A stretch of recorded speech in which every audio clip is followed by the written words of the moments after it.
Hey, what's going on everyone? Welcome to another video of Lunch and Learn.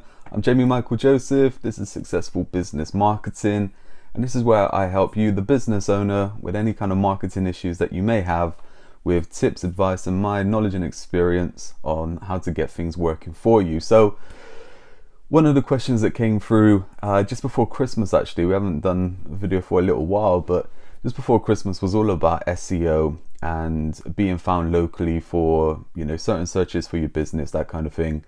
It's a problem that most people have. Okay, so everyone wants to be found on Google, yet there's so much competition. How do you stand out? How do you sort of get that traction so that Google shows you rather than another business? So what we're going to talk about here is Google My Business. Okay, now this name's changed a couple of times. It may even be changed now, but it all goes back to Google My Business. And this is Google's basically online business directory. Okay, so think of it as a bit of an online yellow pages that Google put together.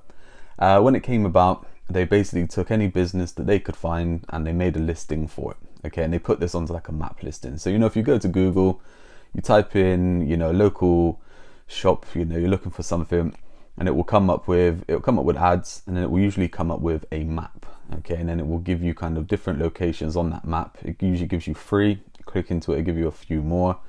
Those three is what's called the snack pack. Okay, and you want to try and get into those three so that your name is coming up, your location is coming up for your products or services and being the go-to person for it. So with Google My Business, if they already have you listed, then you can claim that listing, and it's quite simple to do so. You can just obviously say that it's your business. They will send you out a postcard to the address on file with a little code there. You put it in, and then you're in business to, get it up and running. And we'll talk through that in just a moment. But if you're a new business, if you've only been around for the last few years or something like that, or you're just starting up, you will want to create this yourself. And it's a similar process. Okay, so all you need to do is just go to Google, type in Google My Business. You go to that page, it will say sign up, and you can sign up, and it will just take you through that process. So your business name, the address, what you're doing, and it just sends out confirmation to you, and then you can get going. So I get a lot of people that say about Google My Business, and they say, well, what if I work at home? Still do it, okay? Because even if you work at home, it's not that people are going to come to your house. That rarely happens. People are going to check you out online first, so they're going to go through to like a website or something like that. Google My Business is awesome if you do have a premises, and people are going to it, especially like a low transaction, so a shop or something like that they want to go and sort of just get something now, and they can go and do that. But Google My Business is very powerful, and the reason for it is Google gives preference to local businesses over bigger businesses, okay? Because it wants you to find the best solution for your problem, and usually it's going to be within a certain radius, okay? So it's going to look to help you find, that the go-to kind of, service or products for what you're searching for. It will give you the map listings there. So make sure you're on there. Keeping it fresh as well, so updating your hours, especially seasonal hours. So we just had Christmas and New Year, so they fell on a Tuesday, so making sure that you were closed on a Tuesday would give you more points in Google's eyes than someone who doesn't.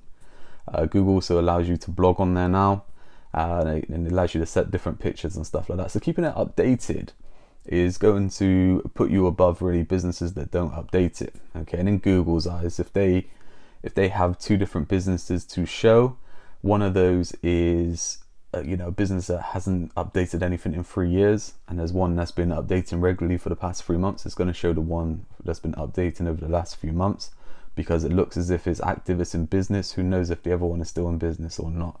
So it's going to give more preference to that one. So make sure that you do update it. You don't have to be updating it all the time, but if you can just get into it at least every month or something like that and make a little change, it's going to show that you're active and you're doing different things. I do think it's very powerful. I've had businesses that have, from an SEO point of view, it's taken time to show up on the front page of Google, yet they've shown up in the map listings, almost overnight. So it's definitely worth doing that. It just gives a bit of overall credibility as well, that you're showing up, kind of towards the top of the page. So even if you're lower down, you're still showing up there. It's putting you in the mix to give an option. Some people type in, a certain search query that they're after. They may not know about your business, they may not be searching for you, but because you've come up, they're now going to check you out. And that's all what we're doing with marketing, is making sure that we get checked out. Okay, people then make up their minds once they go through to checking us out. That's a whole nother story, and we'll do other videos on that. But for today's Lunch and Learn video, Google My Business. If you're not on there, get involved. If you are, update it, keep it fresh, and you'll outrank the competition doing things that way.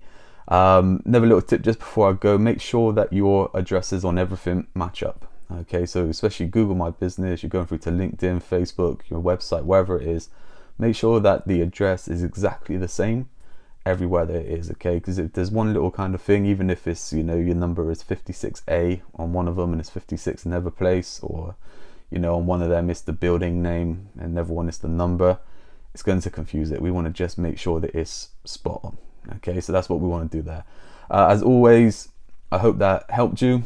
Any questions that you do have, get them over to me. You can message through the page at Successful Business Marketing. You get over to the website as well. We've got email address, which is contact@successfulbusinessmarketing.co.uk, or you can message me directly. Okay, so I'll see you next time.